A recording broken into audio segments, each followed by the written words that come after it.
So a few days back, I was working and my hard drive was connected to my laptop, my external hard drive. And the cables got entangled. And when I pulled my laptop, or rather moved it, this hard drive fell down while it was working. Now, when a hard drive falls down when it's working, that is a serious thing. And the worst happened with mine. It stopped responding. It hardly read any data. It took me nearly 16 hours to recover some data. Having partially recovered some of the data, I then went on to what I should buy next. So 256 GB internal memory in a laptop simply isn't enough for me. I need more, at least 1 TB of external drive. So I went on to my search, what to buy next. I'm definitely not buying this because this, if it falls down, it might get corrupted and I don't want to lose my data. So what's the next best thing? Next best thing is either you have one of these lying around. This is what I had, an M2 SSD. And I thought maybe I can just get an enclosure, then put this in my laptop and I'm good to go.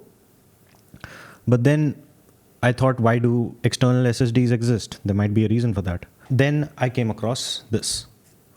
So again, this is a 1 TB SSD. And this is a 1 TB SSD as well. What are the differences? Why do I choose one over the other? Or why should you choose one over the other? Now, I'm going to take you through my decision-making process and why would someone choose one over the other. So let's get to it. Now, for the uninitiated, this is an internal SSD. This form factor is an M.2. You can have a 2.5-inch form factor as well. But this is essentially an internal SSD. If you want to convert it into an external storage device, which you can connect through a USB, then you need to get an enclosure. So an enclosure comes in varying specifications. Depending on what you want, you can put this in an enclosure and then connect it to your laptop like a normal external storage. This is a Crucial X9. So these are ready-made. They're just plug and play. This one has a USB Type-C and they provide you with a Type-C to Type-C cable. This is fairly light, a little heavier than this, but if you put an enclosure for this, enclosure plus this will definitely be heavier than this. This is pretty light. So this is small, it's quite rugged, I'll say, and it's light as well. Not to mention this is just plug and play. You don't have to do anything. Now let's talk speed. So speed is something which is very simple when it comes to a ready-made external SSD. They have a specification and that's how much it'll work. This, for example, has a 10 Gbps speed, which is delivered via a USB 3.2. This, on the other hand, this is an NVMe M.2. Now, theoretically, this is much faster than this, but it also depends on what kind of enclosure you use.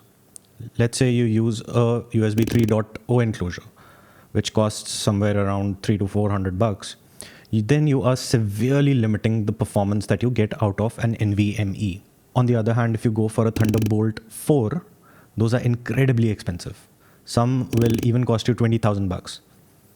And that, I feel, is a waste of money because the speed increment that you're getting, that is disproportional to what you're spending. So what do you do for the best price to performance ratio? So the Crucial X9, which I have right now, that has a maximum speed of 10 Gbps. Now it's limited by USB 3.2 Gen 2. Crucial P3, which is the internal HDD I have, that depends on the enclosure we use. Suppose we use the USB 3.2 Gen 2 enclosure, which is roughly around $1,000. That will give you the same performance as the ready-made SSD. P3 with the USB 3.2 Gen 2x2 enclosure, which is much more expensive, that can give you a speed of 20 Gbps. But P3 with the Thunderbolt 4 enclosure can give you speeds up to 40 Gbps. Now this is obviously much faster, but the Thunderbolt 4 enclosures that you get are also insanely expensive. So what do? Do you go with a ready-made SSD or do you go with an internal SSD with an enclosure? Now the thing is, if you go with an internal SSD, you would have to worry about what enclosure you're using.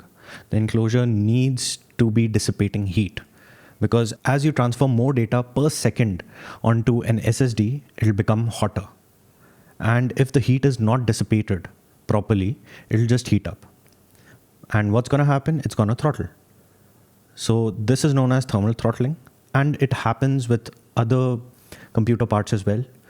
Temperature rises, it will throttle. It happens all the time. And the same is true with an SSD. So you do have to worry about how much heat the enclosure is dissipating, whether you're at, say, the ideal thermal levels. And obviously that depends on the case you're using. So with so much going around, and not to mention, if you do get a case, will it withstand falls? So with all of these questions in mind, I became a little skeptical about this. So if you look at this graph, SSDs aren't really a fan of heat. Once they hit somewhere around 70 to 80 degrees, they throttle down to cool. And that means you'll get much reduced speeds. And whatever benefit you had for getting an internal SSD with an enclosure, that will just diminish within a few seconds. And you can see that the speed drops heavily after a few GBs of data transferred. Now, many enclosures, especially the budget one, don't have proper cooling. Meanwhile, enclosures that are made for external SSDs, these are properly cooled. Now, I haven't had problem with thermal throttling on this at all. And I've transferred nearly about 300 to 400 GB of data. And I haven't seen this thermal throttle at all. So safe to say, these are well designed, if you buy a good brand that is, and they're meant to handle high thermals. So the heat dissipation that these ready-made SSDs have, that is quite sufficient. Now let's talk about money. Now for the sake of simplicity, I've taken both these products by Crucial. Now this is the P3 1 TB and this is the X9 1 TB. This one costed me around 7,000 and this one costed me 5,000. Now with this, I have to buy an enclosure as well. So the price goes up to 6,000. So the real world difference between is about 1,000. Now for $1,000, I'm getting a ready-made SSD, which I can drop. It's quite ruggedly built, I would say. I don't have to worry about heat dissipation. And honestly, after dropping my hard drive and worrying about it for the next 3 days, I want peace of mind. So if you want peace of mind, just plug and play, then this is the way to go. But if you are on a budget, a really tight budget, and you don't want to spend that $1,000 extra on this, then sure, you can go for this. This is a quite decent setup. You will have to take care about what enclosure you're selecting. Do test it out. And if you're happy with it, then go for it. Just make sure that it's well padded inside. There are thermal pads that dissipate and it doesn't thermal throttle. So when it comes to internal SSDs, you have to worry about 3 things. You have to worry about what SSD this is and what is the theoretical maximum speed. Then you have to worry about the enclosure you're getting, whether it's compatible with this or not, and what is the maximum speed that the enclosure will give you. And the third thing is the machine. Whatever machine you're using, will it actually utilize whatever enclosure you are buying it for? So let's say you have an enclosure of Thunderbolt 4, but the machine itself is limited to 3.2. So that doesn't make sense at all, because you will be limited whichever technology out of the 3 is the least. So if any one of those technologies is using, let's say, a USB 3.1, boom, you're at 3.1. So for USB 4 or Thunderbolt 4, all the 3 things need to be at Thunderbolt 4. Then only and only then will you be able to utilize the maximum speed. So what's my verdict? Which one should you choose? If you're on a budget and you know what you're doing, or you just have an SSD lying around, definitely go for the SSD, internal SSD and the enclosure option. And just be a little careful. Don't throw it around. That's all I'll say. Second, if you want plug and play, you don't want all of this hassle of knowing all the tech around it, then just go with this. It's peace of mind. It's plug and play. It's rugged. Even if you do drop it, it will work. Just don't drop it from 10 stories. I haven't tested it, and maybe I will test it. Who knows?